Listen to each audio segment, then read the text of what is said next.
रात के करीब 12 बजे थे। सुधा अपने कमरे में सोई थी। तभी फोन बजा। सुधा ने उठ के पास ही के टेबल से रिसीवर उठाया।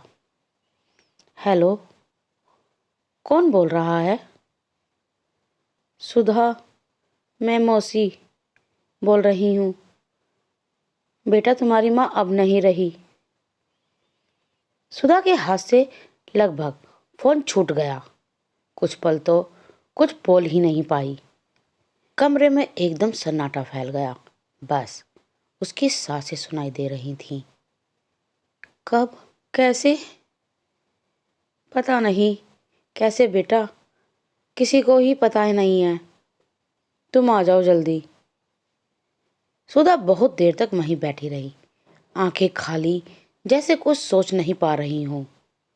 वो माँ जिससे उसने सालों पहले रिश्ता तोड़ दिया था, जिस माँ से वो कभी मिलना नहीं चाहती थी, जिससे वो डरती थी, आज उसी की मौत की खबर मिली थी। अपनी माँ की वो अजीब निगाहें, वो अंधेरा घर, सारी यादें सब सुधा के दिमाग में लौट आईं।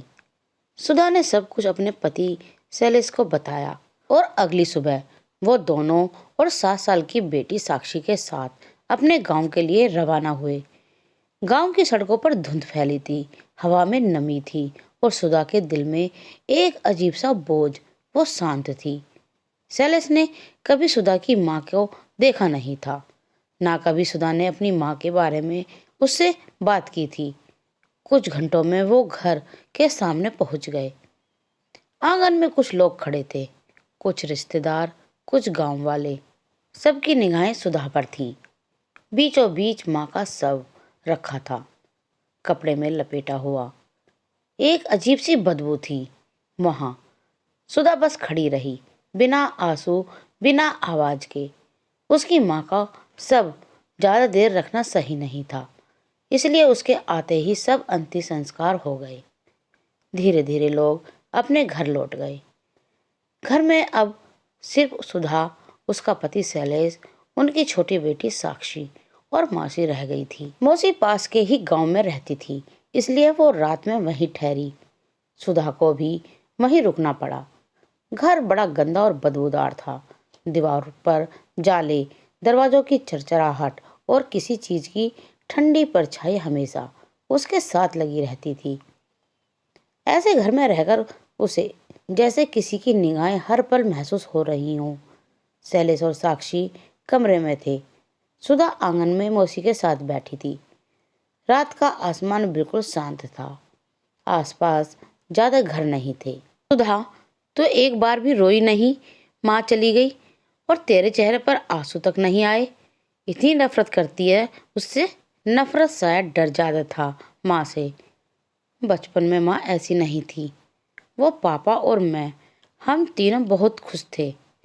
पापा काम के लिए अक्सर बाहर रहते थे, लेकिन जब घर पर होते तो हंसी गूंजती थी। पर एक दिन माँ खेत से बहुत देर से लौटी।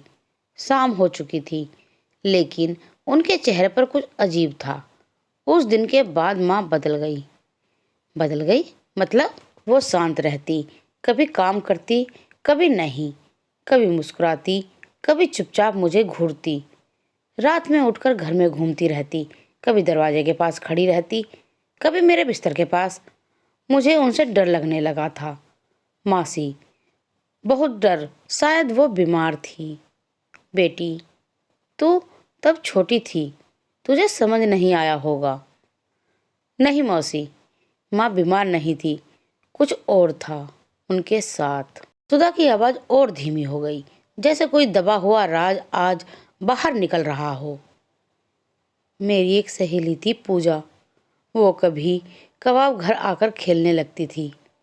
उस दिन भी आई थी। माँ ने उसे भी अजीब तरह से घूरा था। पूजा ने भी वो नज़र महसूस की कि वो ज़्यादा देर नहीं रुकी। जब पूजा जाने लगी, मैंने देखा माँ भी उसके पीछे चली गई। फिर पूजा कभी घर नहीं लौटी। 2 दिन बाद उसकी लाश मिली जंगल के कुएं के पास। गांव वाले कहते थे किसी ने उसका खून चूस लिया था। तो तुम्हें लगता है ये तुम्हारी माँ ने किया? मैंने माँ को देखा था मौसी, उस रात जब वो खेत से लौट रही थी। उनके मुंह पर कुछ लाल था, जैसे खून। उसके बाद गांव में अजीब बातें फैलने लगी। गाय बछड़े भी गायब होने लगे।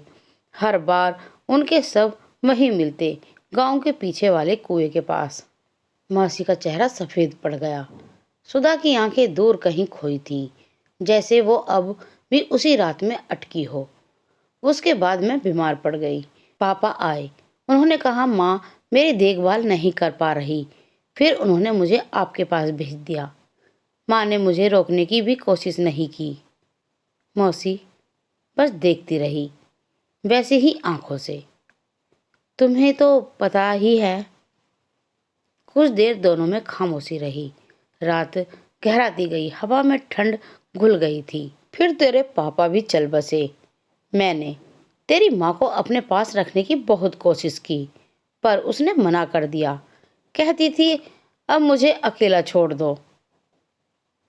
मैं कभी कभी सोचती हूँ माँ ने कभी मुझसे प्यार किया भी था या नहीं। मौसी ने कुछ नहीं कहा, बस चुपचाप सुधा को देखती रही, जैसे उसके शब्दों का दर्द बहुत भीतर तक उतर गया हो। सुधा ने गहरी सांस ली। उसके चेहरे पर अब भी वही पुरानी बेचैनी थी, जैसे सब कुछ खत्म होकर भी कुछ बाकी रह गया हो। सुधा थोड़ी देर बाद सोने चली गई। देर रात सुधा किसी आवाज के कारण जाग गई। उसने अपने बगल में देखा, न साक्षी थी न शैलेश। कमरे के एक कोने में किसी के रोने की आवाज आ रही थी, धीमी, भीतर तक चीर रही थी, किसी के टूटते दिल जैसी। सुधा ने ध्यान से देखा। जमीन पर एक औरत बैठी थी। उसकी पीठ सुधा की तरफ थी। कौन हो तुम? वो औरत और जोर से रोने लगी। माँ? उस औरत का रोना अचानक रुक गया। उसने बिना मुड़े कहा, यहाँ से चली जाओ, वरना। वरना क्या? मैं तुम्हारी बच्ची को नहीं छोड़ूंगी। वो औरत धीरे धीरे पीछे मुड़ी और सुधा की सांस अटक गई। वो उसकी माँ थी। वही अजीब मुस्कान, वही डरावनी आंखें। सुधा जोर से चीख पड़ी और अगले ही पल वो अपने बिस्तर पर थी। उसकी आवाज सुनकर शैलेश भी उठ बैठा। क्या हुआ? तुम चीखी क्यों? कोई सपना देखा है क्या? हाँ, बस सपना था। मैं ठीक हूँ, तुम जाओ। सुबह की हल्की धूप टूटी खिड़की से भीतर आ रही थी। रात की दहशत सुधा के चेहरे पर अब भी जमी थी। उसे अब घर में रहना मुश्किल लग रहा था। वो अपने ही ख्यालों में थी। तभी उसकी नज़र कमरे की तरफ गई।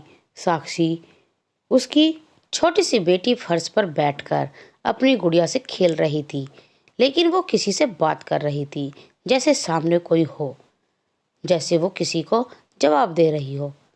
सुधा का दिल जोर जोर से धड़कने लगा। वो तुरंत कमरे में गई। वहां कोई नहीं था। साक्षी, किससे बात कर रही हो बेटा? नानी से। नानी? मौसी तो बाहर है अभी। नहीं मम्मा, वो नानी नहीं, वो जो इस घर में रहती हैं। सुधा का गला सूख गया। उसकी उंगलियां ठंडी हो गई। साक्षी, वो नानी तो अब यहाँ नहीं रहती। नहीं मम्मा, उन्होंने कहा था वो यहीं रहती हैं और वो मेरी नानी हैं।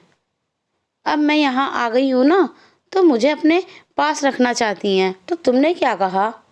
मैंने कहा मैं रहूँगी, लेकिन मम्मा भी रहेगी, पापा भी रहेंगे, है ना मम्मा? तो वो कहाँ गई? अभी तो वो यहाँ नहीं दिख रही है। हैं? क्या मम्मा, तुम भी? वो तुम्हारे पीछे ही तो खड़ी हैं, कब से? सुधा के पूरे शरीर में सिरहन दौड़ गई। उसने घबरा कर कमरे में इधर उधर देखा। उसे कोई नजर नहीं आया, लेकिन कमरे में किसी और के होने का एहसास बहुत साफ था। एक अजीब सी सड़ी बदबू फैलने लगी, जैसे कोई बेहद पुराना सड़ा हुआ शरीर पास खड़ा हो। तभी एक ठंडी हवा का झोंका उसके बिल्कुल पास से गुजरा, इतना ठंडा कि उसकी उंगलियां बर्फ की तरह जम गई। सुधा ने बिना एक पल गवाए साक्षी का हाथ कसकर पकड़ा और उसे लेकर शैलेश के पास भागी। मासी भी वहीं खड़ी थी। मैं अब यहाँ नहीं रहना चाहती, हमें तुरंत निकलना होगा अभी। लेकिन क्यों? हमें यहाँ थोड़े दिन तो रहना पड़ेगा। काका, अंतिम संस्कार हो गया है, यहाँ रहकर अब हम क्या करेंगे? प्लीज। और मौसी, मुझे लगता है आपको भी यहाँ नहीं रहना चाहिए। आप आज ही अपने घर जाइए। घर बहुत पुराना है, आसपास ज़्यादा घर भी नहीं है। आप यहाँ अकेली ना रहें, यही बेहतर है। मासी और शैलेश ने उसकी बात मान ली। सुधा ने अपनी छोटी सी साक्षी को अपने गले से लगा लिया और निर्णय कर लिया, वो अब और उसे याद में नहीं रहेगी, चाहे जो भी सच हो। सुधा ने जब घर से निकलने से पहले आखिरी बार घर की ओर देखा, उसकी नज़र टूटी खिड़की पर अटक गई। वहां धुंधली रोशनी में किसी औरत की परछाई खड़ी थी। लंबे खुले बाल, झुका हुआ सिर, बिल्कुल स्थिर। सुधा की सांसें थम गईं। वो एक पल के लिए हिल भी नहीं पाई। धीरे धीरे उस परछाई का चेहरा ऊपर उठा और सुधा को महसूस हुआ वो चेहरा उसकी माँ से मिलता जुलता था। लेकिन इस बार उसकी माँ को वो डरावना रूप नहीं, बल्कि बहुत उदास टूटा हुआ, जैसे कुछ कहना चाहती हो। सुधा के होठ कांप गए। तभी उस परछाई के पीछे से एक और परछाई दिखी। एक भयानक तिरछी मुस्कान वाला, काली खाली आंखों वाला चेहरा, जैसे कोई दूसरे साए के पीछे छुपा खड़ा हुआ हो। सुधा की धड़कन रुक गई। उसने कांपते हुए पलक झपकाई।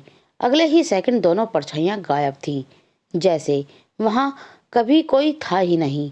तो दोस्तों, आज की मेरी ये कहानी मौत का साया का फर्स्ट पार्ट यहीं समाप्त होता है।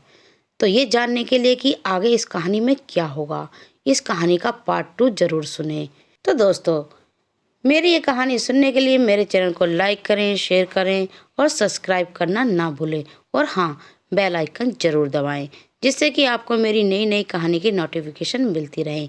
और कमेंट में लिखकर ज़रूर बताया करें कि आपको मेरी ये कहानियाँ कैसी लगती हैं। धन्यवाद।